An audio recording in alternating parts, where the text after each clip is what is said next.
السلام علیکم۔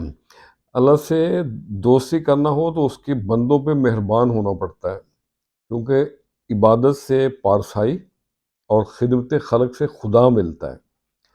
اگر انسان کو غرور اور تکبر کے بارے میں علم ہو جائے اور اللہ کی ناراضگی کے بارے میں آگاہی ہو جائے اور اسے غرور اور تکبر کی سزا کی خبر ہو جائے، تو وہ انسان صرف غریبوں اور فقیروں میں بیٹھے گا اور دن رات خاک کے فرش پہ رہنا پسند کرے گا۔ خوش نصیبی ایک ایسا پرندہ ہے جو کہ تکبر اور انا کی منڈھیر پہ کبھی نہیں بیٹھتا۔ تو میرے بھائیوں، be humble, always stay down to earth if you want to touch the sky.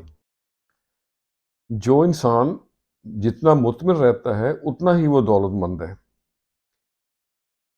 کیونکہ فطرت کی سب سے بڑی دولت دل کا اطمینان ہے۔ آج میں نے پھر نیچر پہ ہی چند لائنیں لکھی ہیں۔ نماز فجر کے بعد میں صبح کی سیر کے لیے نکلا تو چاند پہ نظر پڑی، بڑا ہی خوبصورت نظارہ تھا اور چاند پوری آب و تاب کے ساتھ چمک رہا تھا۔ تو میں نے آج چاند پہ ہی طبع آزمائی کی ہے، آپ سے بھی شیئر کرتے ہیں۔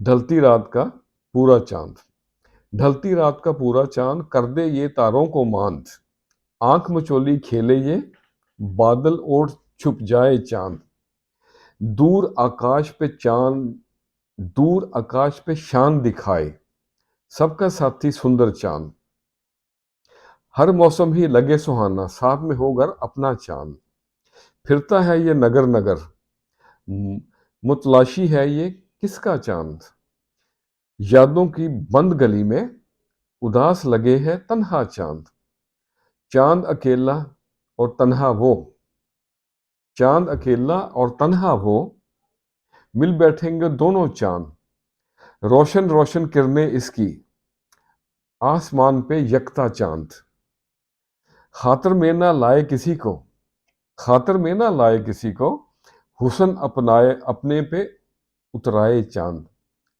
خاطر میں نہ لائے کسی کو، حسن پہ اپنے اترائے چاند، ازل سے ہے ہر جائی یہ، ازل سے ہے ہر جائی یہ، پھر بھی من کو بھائے چاند، ڈھلتی رات کا پورا چاند کر دے یہ تاروں کو ماند۔ تو آج کے لیے اتنا ہی۔ کم بولنا اور زیادہ سننا بہترین حکمت عملی ہے، اسی لیے اللہ تعالیٰ نے ہمیں 2 کان اور 1 زبان دی ہے۔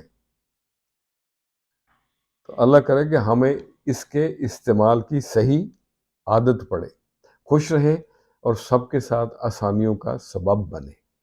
السلام علیکم۔